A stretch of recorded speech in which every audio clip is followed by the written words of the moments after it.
What's up mga ka-angler? Isa na namang fishing accessories na maganda na dapat meron ka, lalong-lalo na pag ikaw ay nagjijigging or lumalaot. So ito yung headlamp or headlight. So ang kagandahan ng headlight na ito, may USB charger na siya mga ka-angler. So built-in yung battery niya. So anytime na malubat, i-charge mo lang. So pwede siya sa kahit anong adapter. Yung adapter ng cellphone. So yun ang isa sa nagustuhan ko sa kanya. Kasi yung iba, battery siya. So pag nalubat, papalit ka pa ng battery. Ito, salpak mo lang, matcha-charge na mga ka-angler. At ang maganda pa sa kanya guys, lightweight. Talagang hindi mangangawit yung ulo mo dito pag nakalagay. Kasi talagang magaan siya.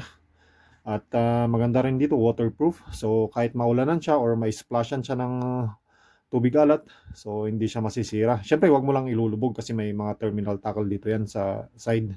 So dito yung saksakan niya, yung USB. At saka dito na rin yung pindutan niya pag i-on mo. So, pakita natin.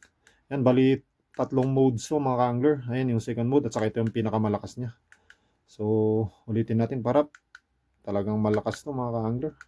So, maganda to na gamitin pag ikaw ay nasa bangka. Lalong-lalo na pag ikaw yung nag-ooperate ng bangka, at least nasa ulo mo na yung ilaw, pipindutin mo lalong yung dalawang kamay mo, pwedeng hawak sa ibang bagay, so makakagalaw pa rin siya.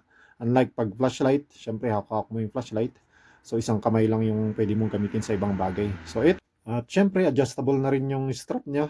So napakaganda ng kanyang strap. Talagang pag nilagay mo to, hindi to mahulog. Maganda yung quality ng ano niya, strap niya. So, ang kagandahan din nito, syempre pwede mong gamitin sa jig pang pailaw. Ayan. So, padaanan mo na yan. Malakas na maka-absorb ng ano, yung jig natin. So, kayang-kaya niyang pailawan yung jig nyo. Hindi nyo kailangan ng UV light. Lalong-lalo na kung medyo madilim pa at papunta kayo sa spot.